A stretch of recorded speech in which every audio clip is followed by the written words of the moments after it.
Hi everyone, Ben Jones here. Welcome back to the Data Literacy video channel. In today's little video, we're going to cover the advanced data analysis feature of ChatGPT, which is for ChatGPT Plus subscribers. You may not have noticed it, but back at the end of August when OpenAI released their ChatGPT Enterprise product, they also rebranded what used to be called the Code Interpreter plugin. And now this is the beta product we're going to talk about today. What are we going to use? Well, we're going to use Powerball Lottery data. Why not? The Powerball Lottery, which I don't play, but the number is up to, I guess, about $1 billion as of today, the end of September 2023. And so, everyone's anticipating a big winner. So we can find some historical data, we can dive in, and we can check it out. Let's try it out. Here we go. Okay, before I go any further though, time out. Do not upload your company's data to ChatGPT Plus to do advanced data analysis. Don't do it. You can't turn off the chat history. Even if you could, I would be a little bit hesitant to do that, right? This is going to OpenAI. They're able to use it and see it. So yeah, don't do that. If you have a ChatGPT Enterprise product that your company has purchased and been one of the first and made it available to you, okay, maybe. And you need to talk to your cybersecurity experts, talk to your IT department, make sure they're comfortable with it. But yeah, only use open data that's already in the public domain or that you wouldn't mind putting in the public domain, okay? So that's an important caveat before I go any further. Keep that in mind. Okay, so here we are in ChatGPT. You can see on the GPT-4 side, we have this advanced data analysis beta feature that we can enable with a checkbox. We can only use this if history is enabled. Right now, I noticed when I turned history off, it didn't give me that option. Now, this data.gov website has our lottery Powerball numbers. And so we can download the CSV for that. And when we open up that data set, we can just take a quick look at it and we'll see that it's not a very complex data set, right? It just has these dates, it has 6 numbers separated by spaces, and it has a multiplier. And this goes back, I believe, all the way to 2010. So let's go ahead and upload this data into ChatGPT and see what it does. So I'm going to click the plus icon and I'm going to go find the data set. And then I'm going to give it this prompt. Can you analyze this data set for me of winning Powerball lottery numbers? I'd like you to perform statistical analysis to determine the historical frequency for each number in the lottery. I'd like to know if there are any outliers or anomalies. I'd also like to see charts and graphs that help me see which numbers have been drawn more than others. And I have the file right there. So I'm going to hit the little paper airplane icon there and let's see what it says. So the first thing it's going to do is load the data to understand the structure. And if you open this up, you can see that it's importing the pandas library into Python. This is, I believe, 3.8. And it's loading the data set that I just gave it. It's going to also then, take a look at the table itself, see how many values it has, non-nulls. It's just doing a simple data profiling here. And then it's telling me what it found. This data set contains 3 columns: draw date, winning number, and a multiplier. The winning number column contains the numbers we need to analyze. Each entry in this column is a string of space-separated numbers, just like we saw in the Excel file, right? The last number in each string appears to be the Powerball number. To perform statistical analysis, I'll need to parse these strings. So we're going to do some data prep.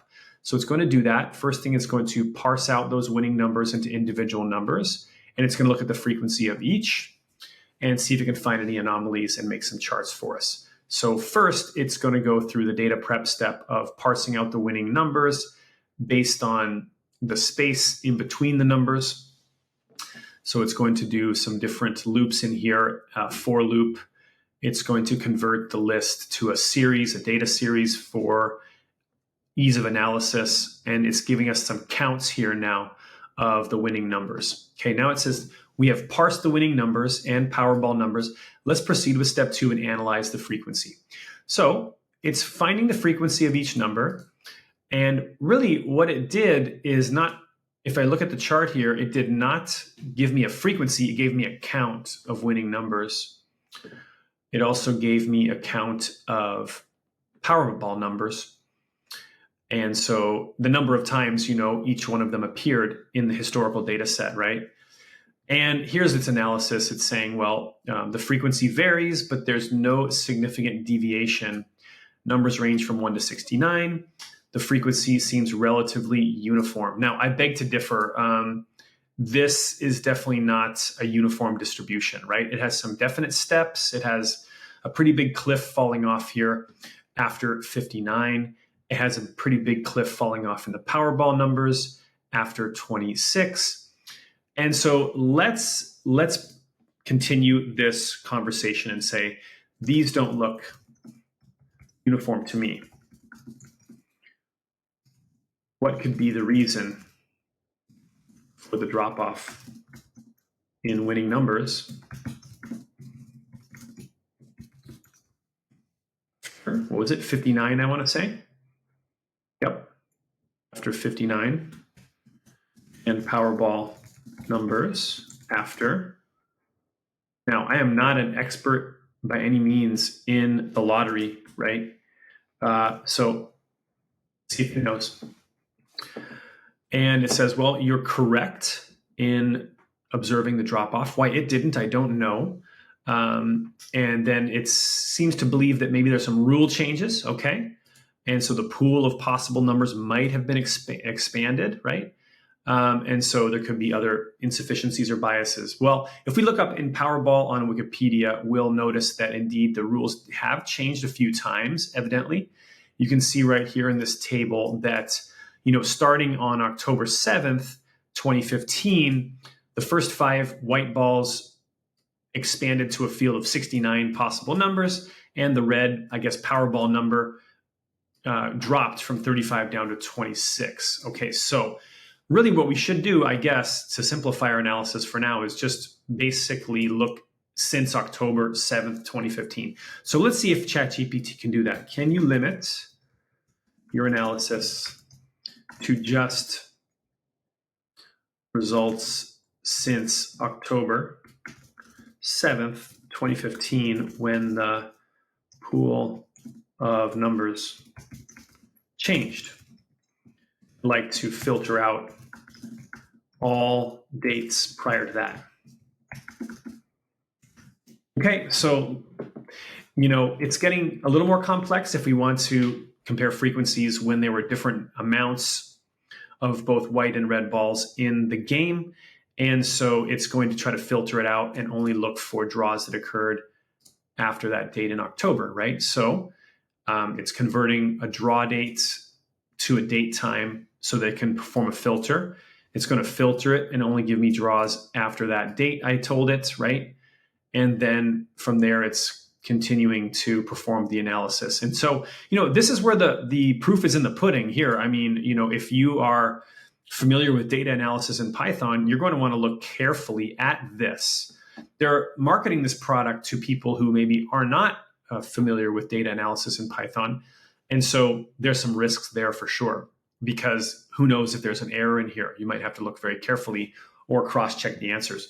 So here we have it, right? This is more of a frequency count that is only since the time when the date changed. It looks a little more uniform. There still do seem to be some outliers, but not quite as many. So we've got our numbers and our Powerball numbers, and it's doing some analysis here, right? Now it's noticing no significant deviation. It didn't before, so I'm not quite convinced still. But again, no frequencies here, just counts, but it's telling us the low and the high, and it's giving us additional insights about the Powerball numbers, its lows and highs counts, right?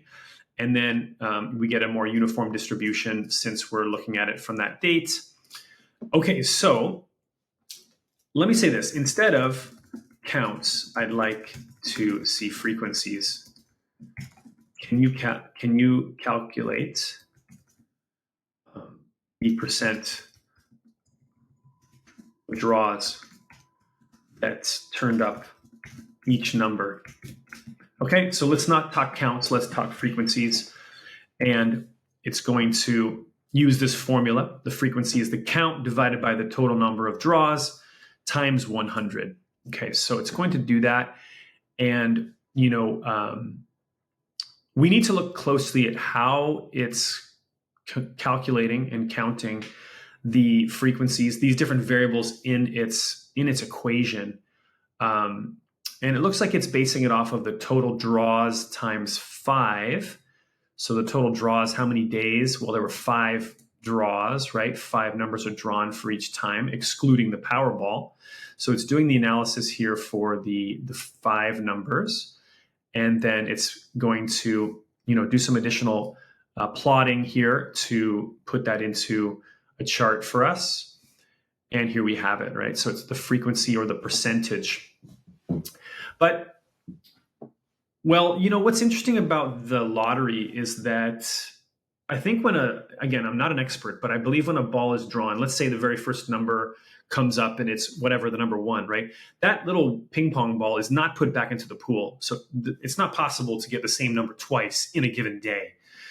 So if it was the first number chosen, it didn't participate in the other 4.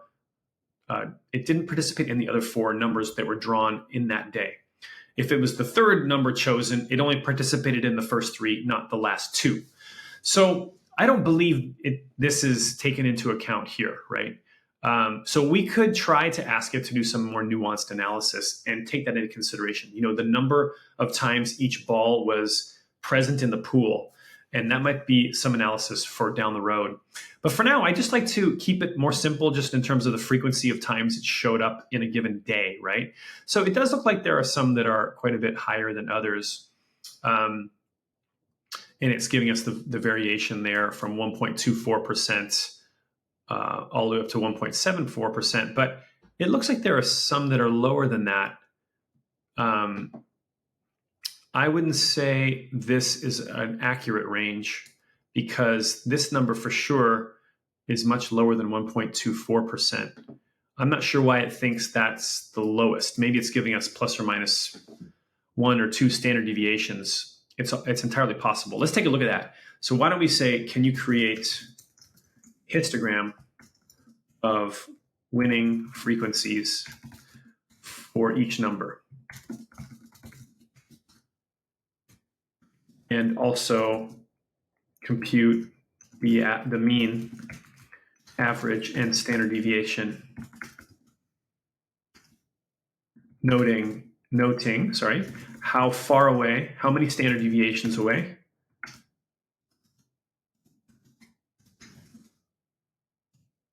from the mean, extreme values found. Okay, so let's see if it can give us a histogram. I want to see, this is great. We can see the frequencies from 1 up until, I guess, 69. But I don't want to see that. I would rather see this in a histogram form so I can see, a bit more of a plot to determine if it's normal Gaussian or if it's, not. Let's see if it can do that. So it's going to now try to create the histogram. So it looks like it's plotting it here. And it's plotting using the filtered all numbers frequency percent, right? That's filtered for our date, looking at all the numbers, not the Powerball, and it's looking at the frequencies. And so here we go. So there seem to be these numbers over here to the right that are a little bit higher. Well, they're certainly more commonly chosen, right, than these other numbers. And also with the Powerball, there are 3 numbers that are chosen quite a bit more often, or have been historically. We can probably find out which ones those are right here, right? It looks like it's a 4, looks like it's 18, looks like it's 24. Those 3 have been chosen 3 times. So we can see that on the histogram here for both the regular numbers as well as the Powerball numbers. Okay. And so then it's giving us the mean of 1.45 and the standard deviation 0.182. And it's giving us the extreme values, okay, as well as the average and standard deviation for the Powerball numbers and how many standard deviations away from the mean they are as well. And we want to cross-check this for sure. It doesn't look like its calculations are always very reliable, or it's not sometimes always so specific. So let's say this. So then give me the list of the 10 most commonly occurring winning numbers along with their frequencies.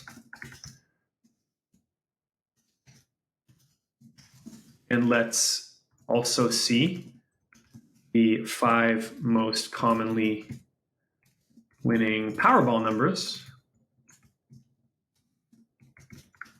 along with their frequencies. Historical frequencies, right? Not probability. We're not talking odds here. I mean, The game is supposedly set up so that every ball is equally likely to be chosen. So I wouldn't use the word probability or odds. I would just simply use the phrase, what are the historical frequencies that have been observed in the data set?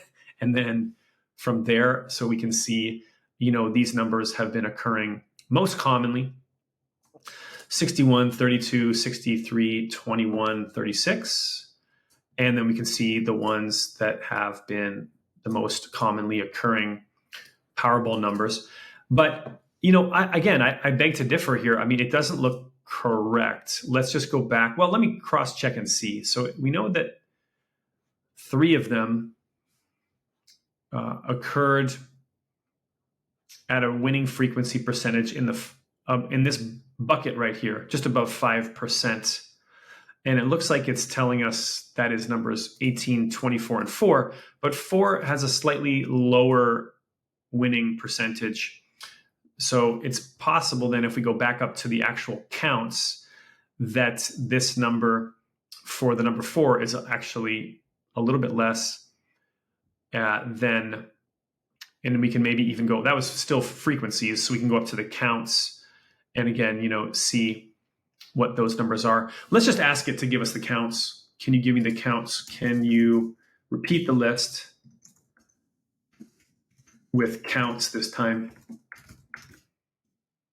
Okay, so instead of the frequencies, let's just see if we can do a raw check of the number of times these different numbers have been chosen instead of the frequencies, which I was asking it to switch to, right?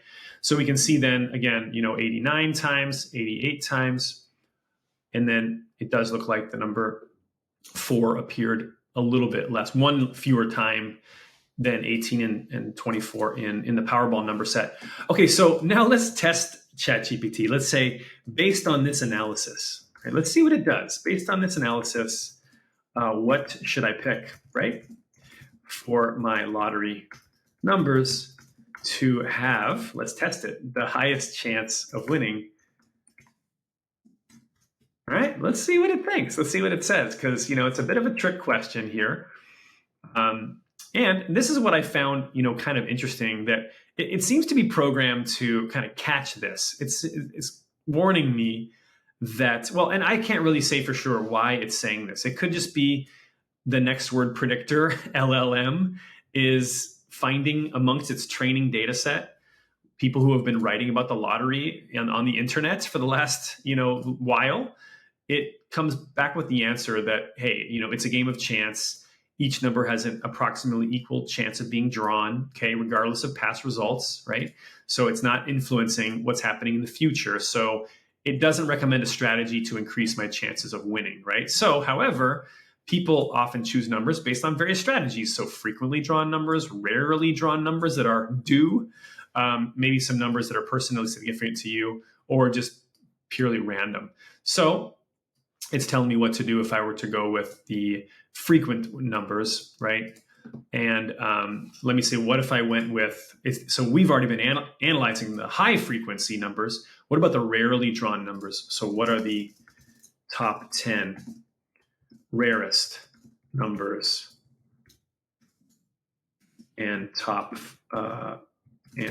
5 rarest Powerball numbers with counts and frequencies? So if you happen to be one of those people that's superstitious and thinks, oh, the rarer one, is the one I want to go with, not the one that's been picked way more than it should have been.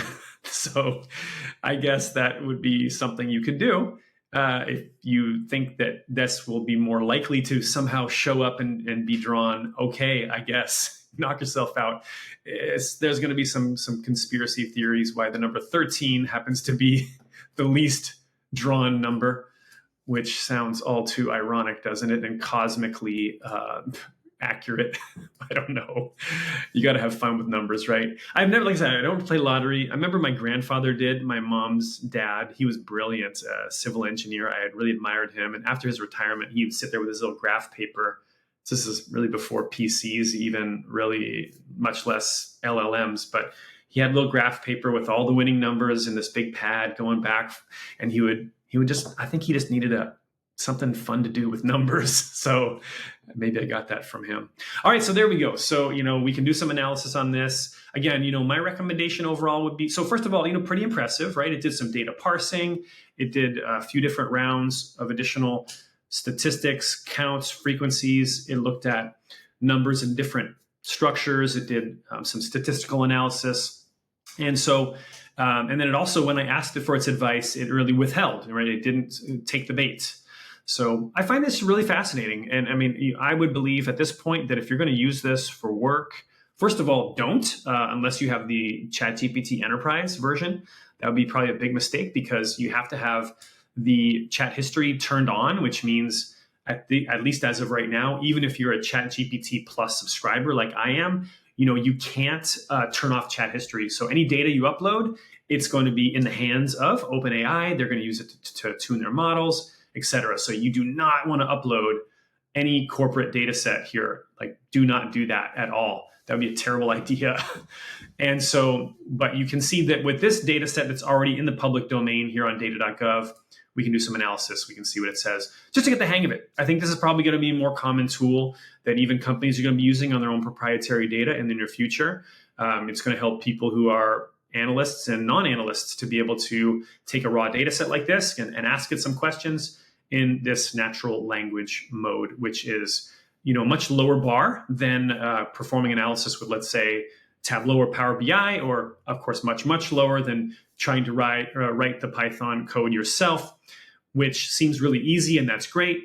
The one caveat is, many people have noticed that it's created some errors in the way that it has created and written its code. So still very error prone, still very risky.